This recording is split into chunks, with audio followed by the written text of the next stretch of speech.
Hello students, welcome back to my YouTube channel primary tuition classes. मेरा नाम है पुष्पा यादव। आज मैं आप लोगों को class 9 English chapter 4 a day in the zoo इसका एक्सरसाइज 1 से लेकर एक्सरसाइज 6 तक आप लोगों को पूरा सॉल्व करके बताने वाली हूँ इस वीडियो में। एक्सरसाइज 7 और 8 मैं अलग वीडियो में आप लोगों को बताऊँगी, ठीक है। तो ये चैप्टर मैंने पूरा पढ़ा दिया है और मैंने कल ही अपलोड किया है अपने चैनल पर, तो आप हमारे चैनल पर जाकर देख सकते हैं, ठीक है। और आज मैं आप लोगों को इसका एक्सरसाइज भी सॉल्व कर देती हूँ क्योंकि एग्जाम्स आ रहे हैं, मुझे पता है, तो ये चैप्टर इम्पॉर्टेंट है। तो चलिए हम लोग आते हैं एक्सरसाइज में।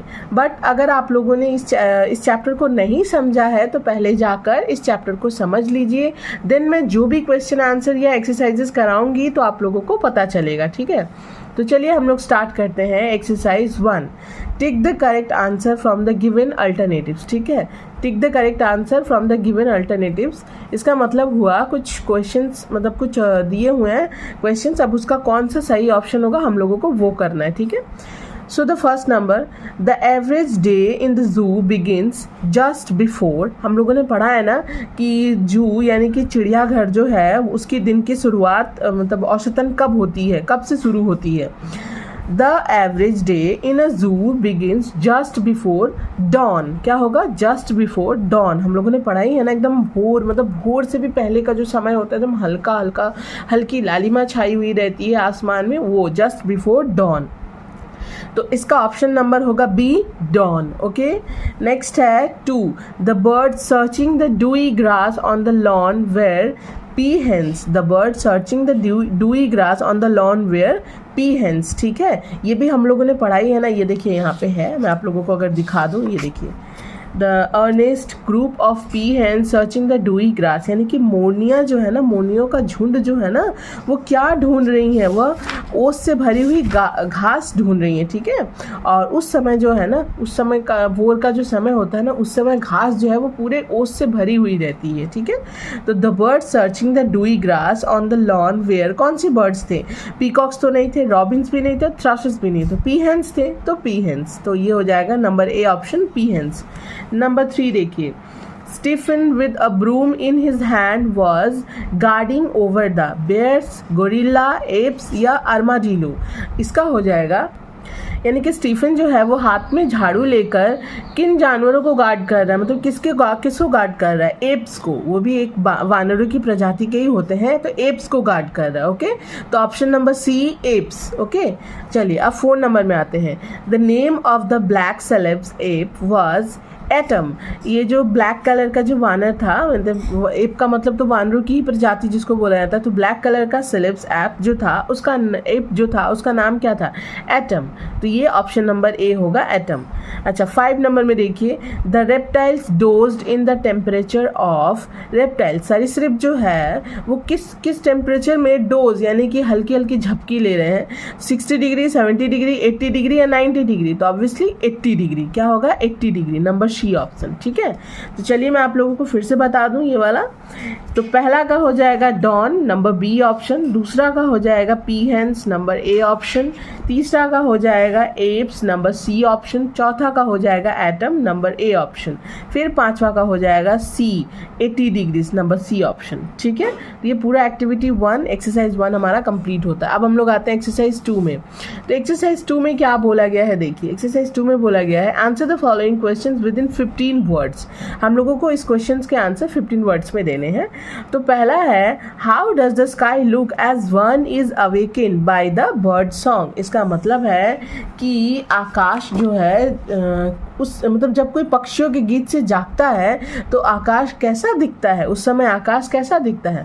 तो इसका आंसर होगा, मैंने लिखा हुआ, आप लोग इसको प्लीज़ ध्यान से देखिए, इसका आंसर होगा ये, The sky will be slightly tinged with yellow when one is awakened by the bird song. I repeat.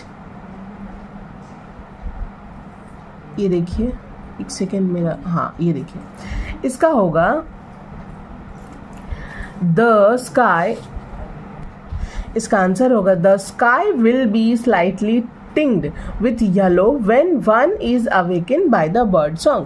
जब कोई पक्षियों के गीत से जागता है तो आकाश जो है, आसमान जो है, हल्का गुलाबी और पीले रंग से मिश्रित दिखाई देता है. आकाश जो है हल्का गुलाबी और पीले रंग से मिश्रित दिखाई देता है, मतलब लगभग पीला ही दिखाई देता है, पीले रंग से मिश्रित दिखाई देता है. ठीक है, तो नंबर 1 का आंसर होगा the sky will be slightly tinged with yellow when one is awaken by the bird song. Okay, number 2 question देखिए. नंबर 2 है how do the parrots and parakeets salute the people. तो parrots और parakeet जो हैं वो किस तरह लोगों को सैल्यूट कर रहे हैं. ठीक है, तो इसका आंसर होगा the parrot and parakeet salute the people with a cacophony of sounds. यानी कि इसका मतलब हुआ कि तोते और पैराकिट जो हैं तरह तरह की आवाज़ों की गूंज से लोगों को सलाम करते हैं. ठीक है, तो the parrots and parakeet salute the people with a cacophony of sounds. Okay, number 3 question देखिए. 3 नंबर में बोला गया what do all the animals do at the start of a new day. सभी जानवर दिन की शुरुआत होते ही क्या करते हैं. जानवर क्या करते हैं. इसका आंसर होगा Animals bustle around and gallop about in their cages. I repeat, animals bustle around and gallop about in their cages. जानवर अपने पिंजरों में इधर उधर दौड़ते और उछल कूद करते हैं. क्या करते हैं. जानवर अपने पिंजरों में इधर उधर दौड़ते और उछल कूद करते हैं. ये हो गया नंबर 3 का आंसर. अब नंबर 4 में देखिए क्या बोला गया.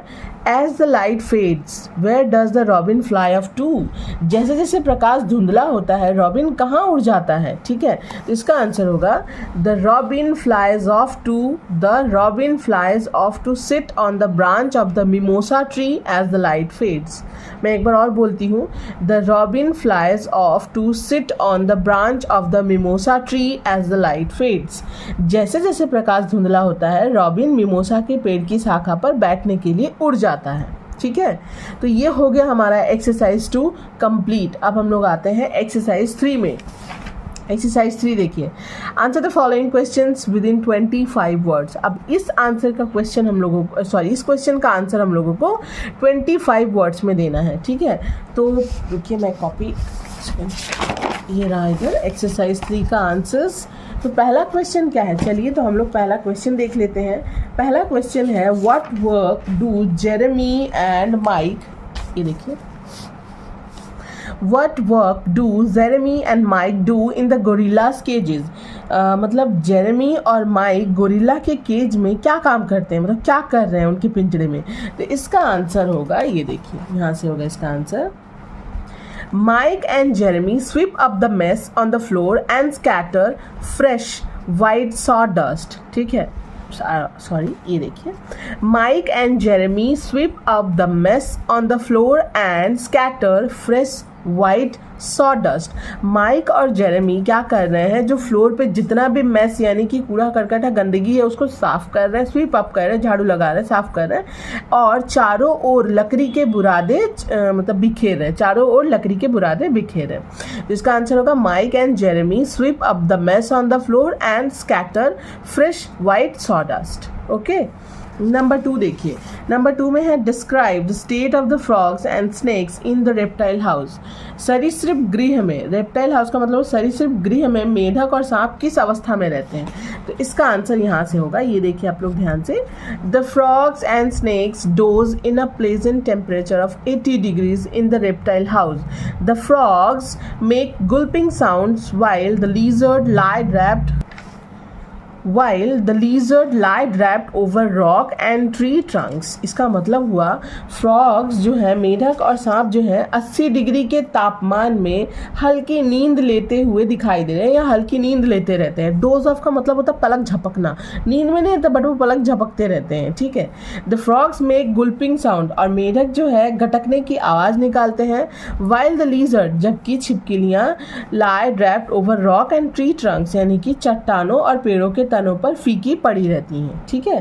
तो एक बार और मैं बता देती हूँ, the frogs and snacks dose in a pleasant temperature of 80 degrees in the reptile house. The frogs make gulping sounds while the lizard lie wrapped over rock and tree trunk. मेढक और सांप 80 डिग्री के सुखद तापमान में हल्की नींद लेते रहते हैं सरीसृप गृह में, और मेढक जो है घटकने की आवाज़ निकालता है, जबकि छिपकलियाँ चट्टानों और पेड़ों की तनों पर फीकी पड़ी रहती हैं। Okay, number 3, What would one see and hear while lying in bed at night? यानी कि रात में बिस्तर पर लेटे हुए कोई क्या देखेगा और सुनेगा? तो इसका आंसर होगा one would see the moon separating itself from the shadow of the trees and would hear lions cough. COUGH है, ठीक है। तो one would see the moon separating itself from the shadow of the trees and would hear lions cough. इसका मतलब हुआ कोई चंद्रमा को पेड़ों की छाया से अलग होते हुए देखेगा और शेर की खांसी सुनेगा, ठीक है।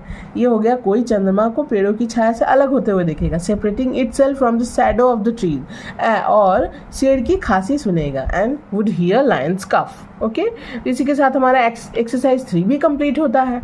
तब हम लोग आ जाते हैं एक्सरसाइज 4 में। एक्सरसाइज 4 में देखिए, classify the underline adverbs according to their functions in the chart given below. So ये सारे सेंटेंस है, कौन सा एडवर्ब किस में जाएगा वो अंडरलाइन किया हुआ, वो हम लोगों को एडवर्ब के काइंड के अनुसार रखना है। जैसे कि I have already done the job, already क्या दर्शा रहा है, समय को दर्शा रहा है, that means adverb of time. तो ये हम लोग लिखेंगे एडवर्ब ऑफ टाइम में, यानी कि टाइम में लिखेंगे already. Bappa can go anywhere for his work, anywhere यानी कि जगह को दर्शा रहा है, दैट मीन्स प्लेस। तो ये लिखेंगे हम लोग एनीवेयर प्लेस में। Puja often comes to my place, often means कभी कभी, फ्रिक्वेंसी यानी आवृत्ति को दर्शा रहा है, तो ये हम लोग लिखेंगे ऑफन फ्रिक्वेंसी में। फिर है नरगिस सिंग स्वीटली, स्वीटली मीन्स ये हमारा मैनर होता है, किसी से हम क्या व्यवहार करते हैं, किस तरह गाते हैं, किस तरह बोलते हैं, तो ये हमारा मैनर हुआ। तो ये हो गया हमारा स्वीटली मैनर में।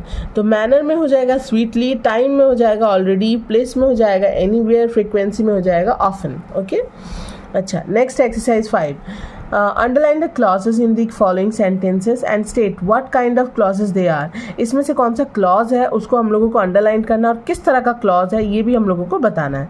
तो फर्स्ट सेंटेंस है as he was not there I spoke to his brother. इसमें क्लॉज है as he was not there, ठीक है। और ये क्लॉज कौन सा है, ये है एडवर्ब क्लॉज, ठीक है। कौन सा क्लॉज है, एडवर्ब क्लॉज। नेक्स्ट है the house where Nazrul was born is in Churulia. The house where Nazrul was born is in Churulia. तो वेयर नजरुल वाज बॉर्न ये क्लॉज हुआ, कौन सा क्लॉज हुआ, एडजेक्टिव क्लॉज। कौन सा क्लॉज हुआ, एडजेक्टिव क्लॉज, ठीक है। Number she said that she would return soon. तो इसमें that she would return soon ये हो गया हमारा क्लॉज। कौन सा क्लॉज हुआ, नाउन क्लॉज, ठीक है। Have you read the book which you borrowed from me. तो which you borrowed from me ये हो गया क्लॉज, इसको अंडरलाइन कर दीजिएगा। कौन सा क्लॉज हुआ, adjective clause.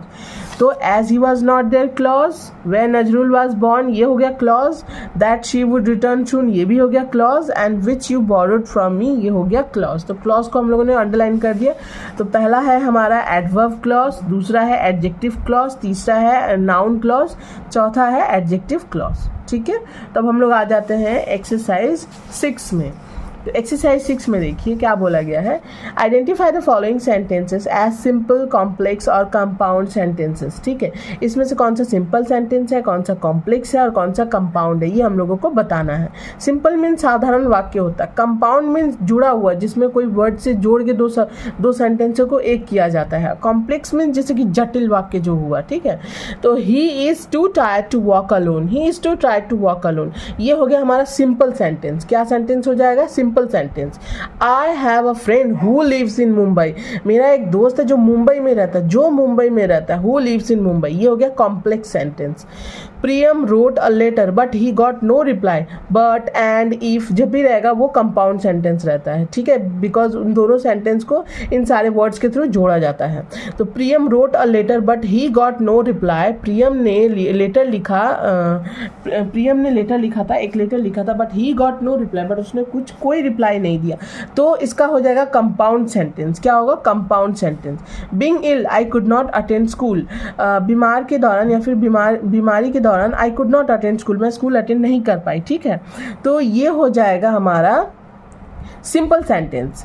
She told me that she would enter a house which is believe to be haunted, ये हो गया कॉम्प्लेक्स सेंटेंस।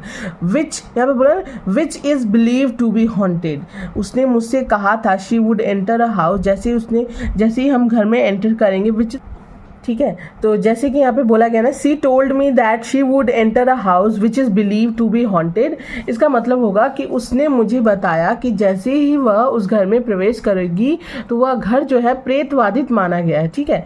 तो यानी कि ये हो जाएगा हमारा complex sentence. The sun shines brightly and the flowers bloom, सूरज चमकता है और फूल खिलते हैं, तो ये कंपाउंड सेंटेंस, ठीक है। तो मैं आप लोगों को यहाँ पर मैंने लिखा हुआ, मैं आप लोगों को बता देती हूँ। पहला होगा सिंपल सेंटेंस, दूसरा कॉम्प्लेक्स सेंटेंस, तीसरा कंपाउंड सेंटेंस, चौथा सिंपल सेंटेंस, फिर पांचवा कॉम्प्लेक्स सेंटेंस एंड छठवां कंपाउंड सेंटेंस, ठीक है। तो इसी के साथ हमारा ये जो चैप्टर है एक्सरसाइज 6 तक कंप्लीट होता है। एक्सरसाइज 7 और 8 मैं कल ही आप लोगों के लिए अपलोड कर दूंगी। तो वीडियो अगर आप लोगों को अच्छी लगी हो तो प्लीज़ वीडियो को लाइक शेयर एंड सब्सक्राइब कीजिए। मैं मिलती हूँ नेक्स्ट वीडियो में, बाय।